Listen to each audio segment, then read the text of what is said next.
Konni assembly നിയോജകമണ്ഡലത്തിലെ വനമേഖലയോട് ചേർന്ന് കാട്ടാന ചരിഞ്ഞതിൻ്റെ പേരിൽ നിരപരാധിയായ ഒരാളെ തെളിവൊന്നുമില്ലാതെ, കാര്യമായ തെളിവുകളൊന്നുമില്ലാതെ നിരപരാധിയായ ഒരാളെ, കാരണം കുറ്റം തെളിയിക്കപ്പെടുന്നതുവരെ നിരപരാധിയാണ്, ഫോറസ്റ്റ് ഉദ്യോഗസ്ഥർ പിടിച്ചുകൊണ്ടുപോയി ഫോറസ്റ്റ് സ്റ്റേഷനിലെ തടവിലാക്കിയ സംഭവത്തിൽ കോന്നി MLA KU ജനീഷ് കുമാർ അവിടെ പോയി ഇടപെട്ട രീതിയെപ്പറ്റി സാമൂഹ്യ മാധ്യമങ്ങളിലും അല്ലാത്ത മാധ്യമങ്ങളിലൊക്കെ വലിയ ചർച്ച നടക്കുകയാണ്. ജനീഷ് കുമാറിനെ അനുകൂലിച്ചും എതിർത്തും ഒരു MLA ഇങ്ങനെ പെരുമാറാൻ പറ്റുമോ എന്നൊക്കെയുള്ള ചോദ്യങ്ങൾ വരുന്നുണ്ട്. ഈ സത്യം പറഞ്ഞാൽ ഈ നഗരങ്ങളിൽ പാർക്കുന്നവർക്ക് ഈ ഗ്രാമപ്രദേശങ്ങളിലെ വനമേഖലയോട് ചേർന്ന് താമസിക്കുന്ന അവരുടെ കർഷകരുടെ ജനങ്ങളുടെ ജീവിത പ്രശ്നങ്ങളെ പറ്റി മനസ്സിലാക്കാൻ ഇത്തിരി ബുദ്ധിമുട്ടാണ്. നഗരങ്ങളിലെ മണിമന്ദിരങ്ങളിൽ ഇരുന്നിട്ട് വനസംരക്ഷണവും മൃഗസംരക്ഷണവും ഒക്കെ സംസാരിക്കാൻ വളരെ എളുപ്പമാണ്. പക്ഷേ പച്ചയായ ജീവിതം മലയോര കാർഷിക മേഖലകളിൽ വന്ന് കാണണം. മലയോര കർഷകർക്ക് കൃഷി ചെയ്യാൻ പറ്റുന്നില്ല. കേരളത്തിൻ്റെ അങ്ങോളം ഇങ്ങോളം 14 ജില്ലകളിൽ വനമില്ലാത്ത ഒറ്റ ജില്ല മാത്രമേ ഉള്ളത്, ആലപ്പുഴയാണ്. ബാക്കി എല്ലാ ജില്ലകളിലും മലയോര മേഖല കാർഷിക മേഖലയാണ്. അതായത് കഷ്ടപ്പെട്ട് ജീവിതം മുന്നോട്ട് കൊണ്ടുപോകുന്ന കർഷക ജനതയെ മറന്നുകൊണ്ട് കേരളത്തെപ്പറ്റി ചിന്തിക്കാൻ കഴിയത്തില്ല. അപ്പോൾ ഒരു കൃഷിയും ചെയ്യാൻ പറ്റാത്ത അവസ്ഥ ഈ വന്യമൃഗശല്യം കാരണം ഉണ്ടായിരിക്കുന്നു. ഇപ്പോഴല്ല, ഒരു 5-8 വർഷമായിട്ട്. അപ്പോൾ കഴിഞ്ഞ ദിവസം മുഖ്യമന്ത്രി പിണറായി വിജയൻ പറഞ്ഞു, കാട്ടുപന്നിയെ ആരെങ്കിലും കൊന്നാൽ അതിന് പിന്നാലെ വനം വകുപ്പ് പോകണ്ട എന്ന് പറഞ്ഞതിൻ്റെ അതേ മുറുകെ പിടിച്ചുകൊണ്ട് ഞങ്ങൾ പറയുകയാണ്, ഈ വനം വകുപ്പിന് എന്താ കൊമ്പുണ്ടോ? വനം സംരക്ഷിക്കാൻ വനം വകുപ്പ് വേണം. പക്ഷേ വനം സംരക്ഷിക്കുക എന്ന് പറഞ്ഞാൽ വന്യമൃഗങ്ങൾ നാട്ടിലേക്ക് കൃഷിസ്ഥലത്തേക്ക് ഇറങ്ങുന്നതാണോ വനസംരക്ഷണം? എന്തേ മൃഗങ്ങൾ വനത്തിൽ താമസിക്കുന്നില്ല? എന്തേ വനത്തിലെ ആവാസ വ്യവസ്ഥയിൽ നിന്നും വഴിതെറ്റി മൃഗങ്ങൾ കൂട്ടത്തോടെ പുറത്തേക്ക് വരുന്നു? ആനയായാലും കടുവയായാലും പുലിയായാലും കാട്ടുപന്നിയായാലും. കാട്ടുപന്നികളൊക്കെ ഇപ്പം നാട്ടുപന്നിയായിരിക്കുകയാണ്. ഈ പറയുന്ന അങ്ങ് മലബാർ മുതൽ ഇങ്ങ് തെക്ക് വരെ ഈ 13 ജില്ലകളിൽ, മലയോര മേഖല ഉൾപ്പെടുന്ന 13 ജില്ലകളിൽ, കാസർഗോഡ്, കണ്ണൂർ, കോഴിക്കോട്, മലപ്പുറം ഉൾപ്പെടെ ഇങ്ങോട്ട് തൃശ്ശൂർ, ഇങ്ങോട്ട് വരിക കോട്ടയം, ഇടുക്കി, പത്തനംതിട്ട, കൊല്ലം, തിരുവനന്തപുരം ഉൾപ്പെടെ 13 ജില്ലകളിൽ നല്ലൊരു ഭാഗം വനപ്രദേശമാണ്.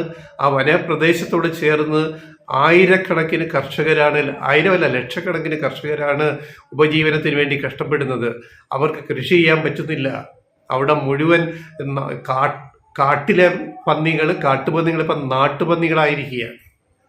പെറ്റ് പെരുകിയിട്ട് ഒരു കൃഷിയും ചെയ്യാൻ പറ്റാത്ത അവസ്ഥയിൽ ഇങ്ങനെ ഒരു വനം വകുപ്പ് എന്തിനാണ് വിട്ടിരിക്കുന്നത്? വനം സംരക്ഷിക്കണം, ഞങ്ങൾക്ക് എതിർപ്പൊന്നുമില്ല. വനത്തിലുള്ളവരെ വനത്തിൽ നിർത്താൻ വനം വകുപ്പിന് നടപടി സ്വീകരിക്കണം.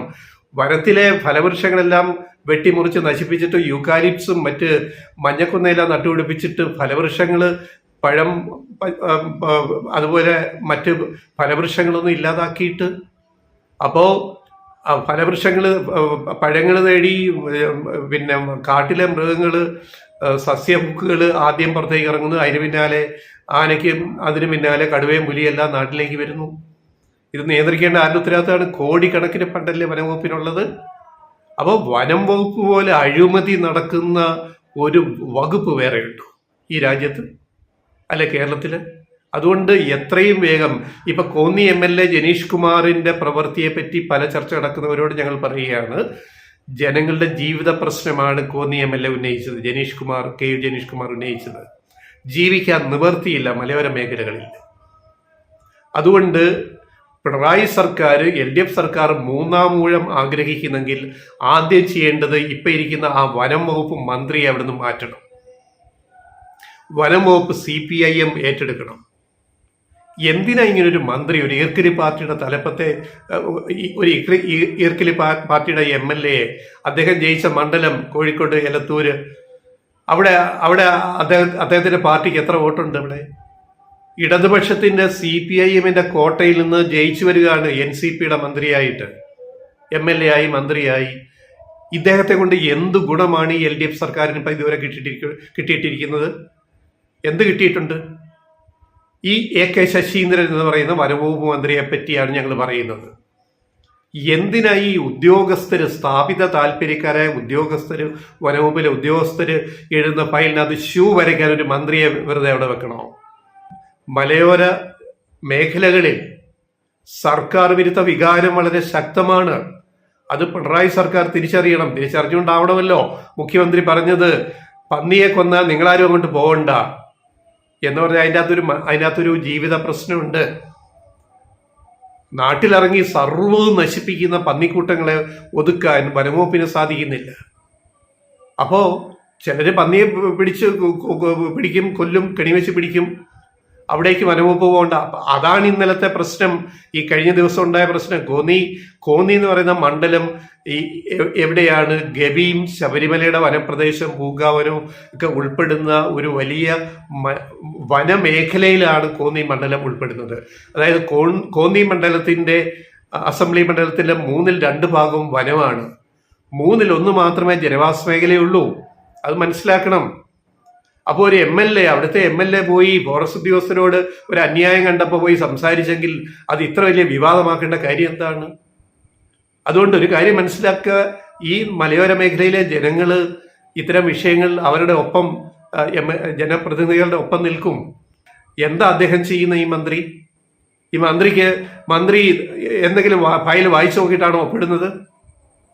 അതുകൊണ്ട് ഇക്കാര്യത്തിൽ LDF, ഇടതുപക്ഷ ജനാധിപത്യ മുന്നണി, വ്യക്തമായൊരു തീരുമാനം എടുക്കണം. ഈ വനം വകുപ്പ് മന്ത്രിയായി ഇങ്ങനെ കയറൂരി വിടണോ? അദ്ദേഹം എന്താണ് വേടൻ വിഷയത്തിൽ പറഞ്ഞ പിന്നെ വിഴങ്ങേണ്ടി വന്നു ഈ മന്ത്രിക്ക്. ഇപ്പതാ ഈ വിഷയത്തിൽ എന്താ അദ്ദേഹത്തിന് പറയാനുള്ളത്?